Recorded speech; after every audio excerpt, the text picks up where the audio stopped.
ఐదేళ్లుగా రాష్ట్ర ప్రజలు పడుతున్న కష్టాలకు రేపటి ఫలితాలతో మోక్షం లభించబోతుందని మాజీ మంత్రి గంటా శ్రీనివాసరావు అన్నారు.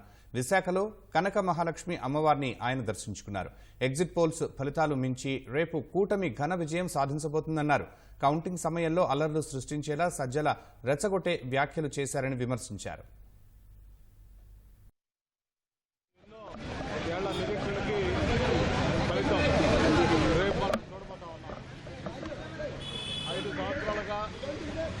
ఈ రాష్ట్ర ప్రజలు పడిన కష్టాలకి ఇబ్బందులకి కూడా రేపు ఫలితం ద్వారా మోసాలు లభించబోతా ఉంది. మరి తప్పకుండా ఏదైతే రేపు ఉదయం కౌంటింగ్ స్టార్ట్ అవుతుందో ఆ ఫలితాల్లో మనం ఏదైతే ఎగ్జిట్ పోల్స్ చెప్పారో ఆ పోల్స్ కూడా మించిపోయే విధంగా ఫలితాలు ఏకపక్షంగా రాబోతూ ఉన్నాయి. ముఖ్యంగా చంద్రబాబు నాయుడు గారు నాయకత్వంలో అలాగే పవన్ కళ్యాణ్ గారు భారతీయ జనతా పార్టీ ముగ్గురు కలిపి కూటమిగా ఏర్పడ్డారు. ఈ కూటమి ఘన విజయం సాధిస్తున్నాం. మరి ఇక్కడ విశాఖపట్నం పార్లమెంట్లో 7 అసెంబ్లీ కాన్స్టిట్యూషన్లో 7 కూడా తెలుగుదేశం పార్టీ అలాగే కూటమి అభ్యర్థులు కలబోతా ఉన్నారు. అలాగే ఎంపీ కూడా భారీ విజయంతో కలబోతా ఉన్నారు.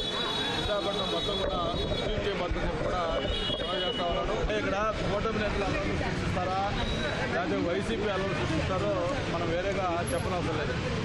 మొన్న ఏదైతే ఈరోజు ప్రభుత్వంలో అన్ని తానే వ్యవహరిస్తున్న సజ్జల రామకృష్ణారెడ్డి గారు మాట్లాడిన మాటలు చూశారు.